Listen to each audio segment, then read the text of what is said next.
دوستوں، آپ نے ضرور سنا ہوگا کہ پاکستان قدرتی وسائل سے مالا مال ایک ملک ہے اور ہماری زمین میں اللہ پاک نے ہر خزانہ پوشیدہ رکھا ہوا ہے۔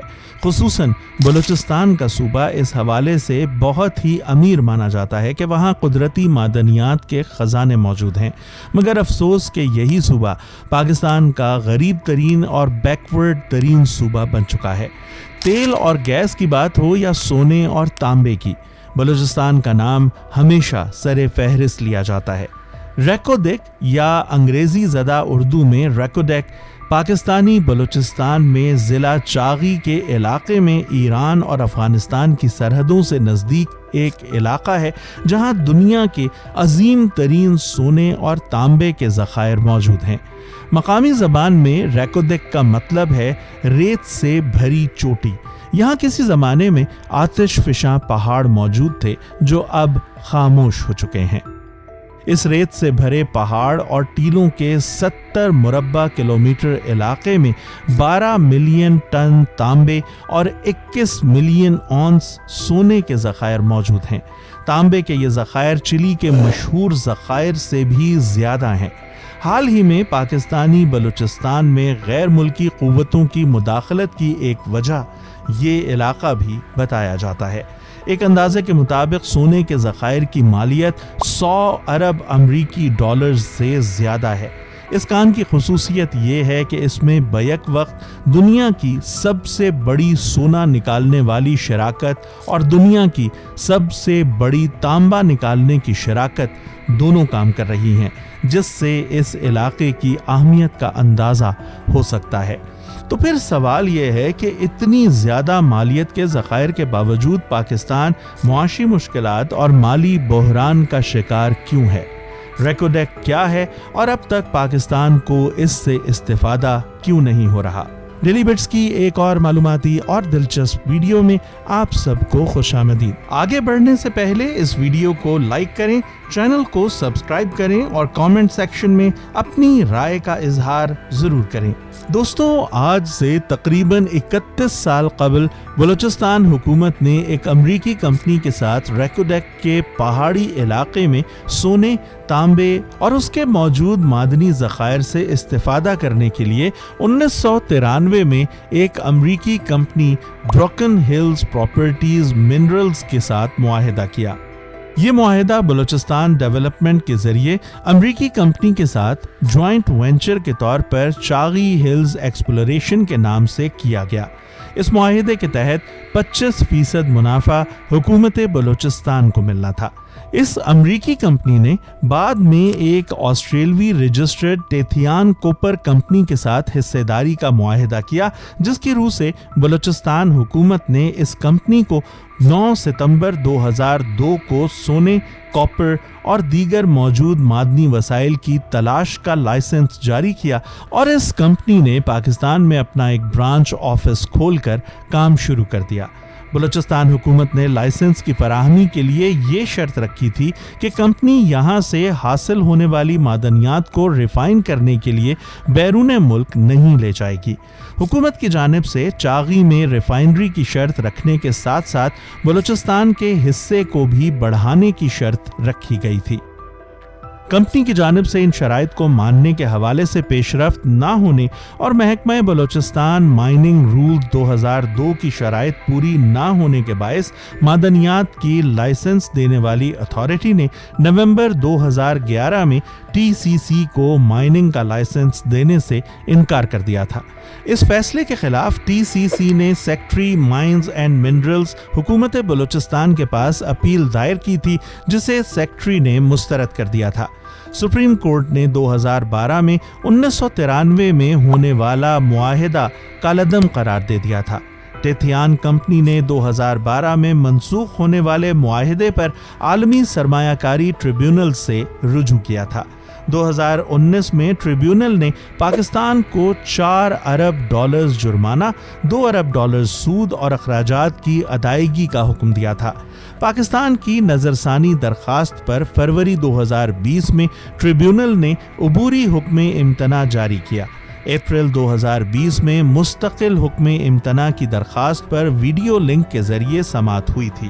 ریکوڈیک معاملے پر international centre for settlement of investment dispute یعنی آکسڈ نے $6 ارب جرمانے کے خلاف پاکستان کی اپیل پر آسٹریلوی اور چلی کی کمپنیوں کو جرمانے کی ادائیگی پر عمل درآمد روکنے کا مستقل حکم امتناع جاری کر دیا، یعنی پاکستان سے جرمانہ ختم کر دیا گیا۔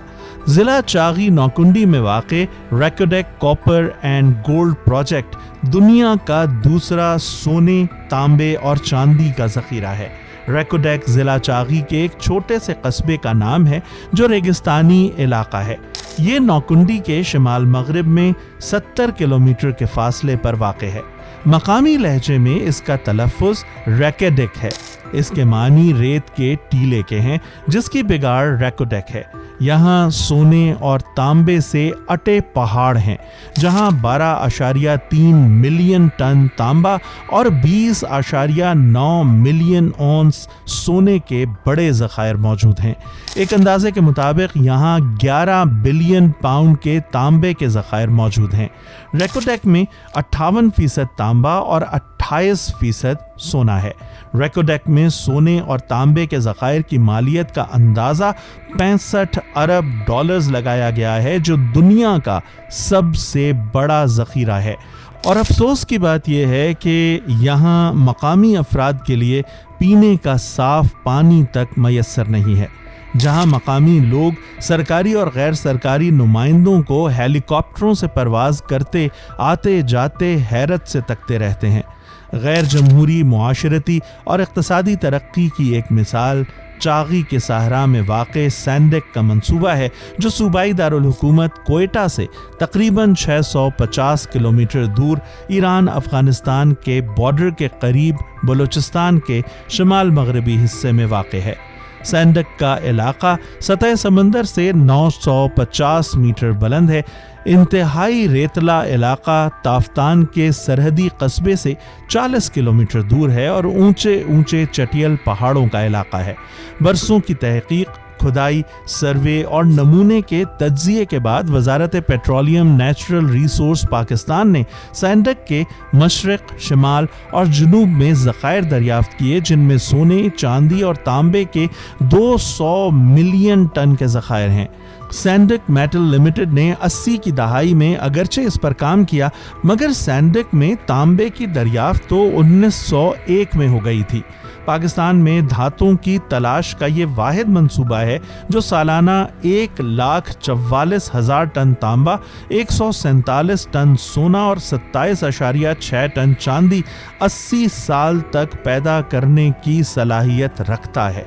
کہا یہ گیا کہ مذکورہ منصوبہ 1,288 براہ راست اور 11,000 بلا واسطہ نوکریاں پیدا کرنے کا بھی باعث بنے گا جو زیادہ تر بلوچستان کے مقامی افراد کے لیے ہوں گی جو چھوٹے کاروباری صنعتی ڈھانچوں کی ترقی اور دھاتوں کی کانکنی سے متعلق معلومات کی بلوچستان میں منتقلی کے نئے راستے کھولے گا۔ اسکول، اسپتال، 400 افراد کے لیے آبادی، ریلوے لائن، بجلی کی ترسیل، تافتان سے سینڈک تک سڑک، بلوچ انجینئرز اور انتظامیہ 1995 تک مکمل کر چکے تھے۔ ابتدا میں منصوبے کے تکنیکی ساتھی چین میں تانبا صاف کیا جانا تھا لیکن یہ تجویز دی گئی کہ سینڈک میں ایک ریفائنری بنائی جائے جہاں ریفائنری کے قیام کے تمام انتظامات مکمل ہیں۔ یہ منصوبے کو مزید فائدہ مند بنا دے گا کیونکہ یہ منصوبہ پھر سلفیورک ایسڈ، سلفر اور کھادوں، پائرائٹ اور میگنائٹ کی تیاری کے لیے ضروری 2,40,000 ٹن فاسفیٹ بطور ضمنی پیداوار پیدا کرے گا۔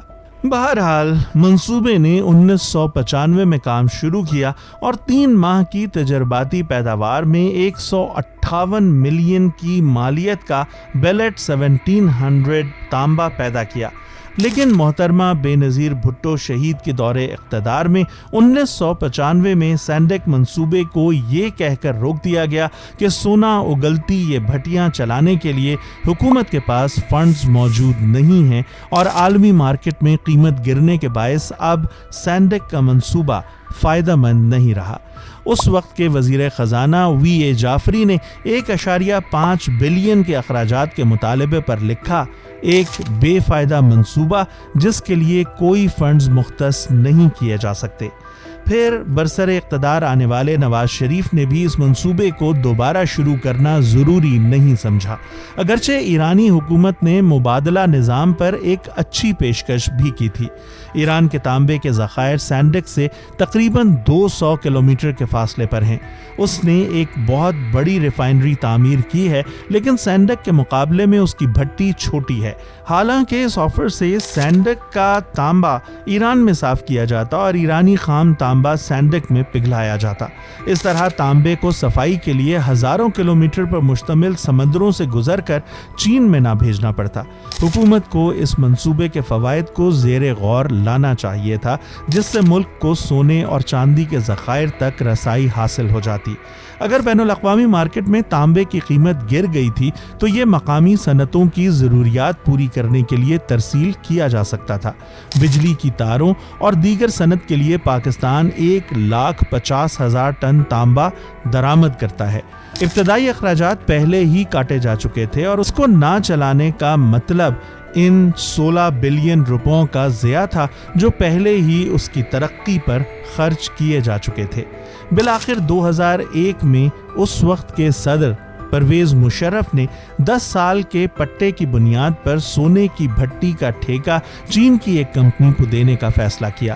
ٹینڈر کے ذریعے بین الاقوامی مارکیٹ کو دعوت دی گئی اور چین کی کمپنی MCC نے حکومت چین کے تعاون سے سب سے زیادہ بولی لگا کر یہ بڈ حاصل کر لی اور اس کے لیے جہاں ہے جیسے ہے کی بنیاد پر 10 سالہ معاہدے کے تحت SML اور MRDL نے دستخط کر دیے۔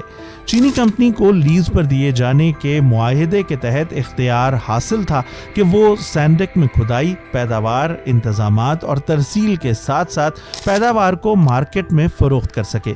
پیداوار کا عمل شروع ہو گیا، لیکن منافع کی تقسیم ایک ایسے فارمولے کے تحت کی گئی جو سمجھ سے بالاتر ہے۔ چینی کمپنی کو 75% منافع دیا گیا، جبکہ وفاقی حکومت 24% منافع لیتی ہے، جبکہ سالانہ آمدن کا 1% حصہ بلوچستان حکومت کو دیا جاتا ہے، جو بظاہر انتہائی غیر منصفانہ تقسیم ہے۔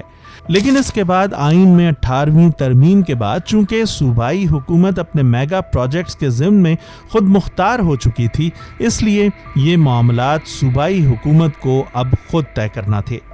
اور اس طرح نواب رئیسانی حکومت نے پہلے ریکوڈیک معاہدے کو برخاست کیا، جس کے نتیجے میں ہونے والی قانونی چارہ جوئی سے تھک ہار کر ان کے بعد آنے والی حکومت نے پرانی تنخواہ پر ہی کام کرنے پر آمادگی ظاہر کی۔ قطع نظر ان حقائق اور اعداد و شمار کے، محض ریکوڈیک اور سینڈک کے گرد و نواح میں آباد انسانوں کی حالت زار ہی ملاحظہ کر لی جائے تو اس سارے استحصالی نظام کا پردہ چاک ہو جاتا ہے۔ اس کے علاوہ بلوچستان کے سونے کے ذخائر سے متعلق یہ اعداد و شمار ان حلقوں کی آنکھیں کھولنے کے لیے کافی ہونے چاہیے جو سمجھتے ہیں کہ بلوچستان میں ایک سوئی گیس کے علاوہ صرف خشک پہاڑ ہی تو ہیں۔ یہ خشک پہاڑ ہی بلوچ روشن مستقبل کے ضامن ہیں۔ بلوچوں کے آباء و اجداد نے یوں ہی تو انہیں اپنے قلعے قرار نہیں دیا تھا، بلکہ آنے والی نسلوں کو ان کی حفاظت کا درس بھی دیا۔ بلوچوں کے ایک خان نے کہا تھا، یہ پہاڑ بلوچوں کے قلعے ہیں جنہیں بلوچوں نے بزور شمشیر حاصل کیا ہے۔ انہیں اگر مقامی اور عوامی مفاد میں استعمال کرنے کے بجائے لوٹ مار کا ذریعہ بنایا جائے گا تو ظاہر ہے کہ بلوچ اسے پسند نہیں کریں گے۔ دوستوں، ہم نے کوشش کی کہ آپ کو ریکوڈیک کے حوالے سے ساری معلومات فراہم کی جائیں۔ اس میں ہم کس حد تک کامیاب ہوئے، اس بارے میں ہمیں آپ کی رائے کا انتظار رہے گا۔ ویڈیو پسند آئی ہو تو اسے دوستوں کے ساتھ ضرور شیئر کریں۔ ہمیں امید ہے کہ آپ کو ہماری ویڈیو پسند آئی ہوگی۔ ویڈیو کو لائک کرنا مت بھولیں، ہمارا چینل سبسکرائب کر کے بیل آئیکن ضرور پریس کر دیں تاکہ آپ مستقبل میں بھی ایسے دلچسپ اور حیران کن ویڈیوز سے محظوظ ہوتے رہیں۔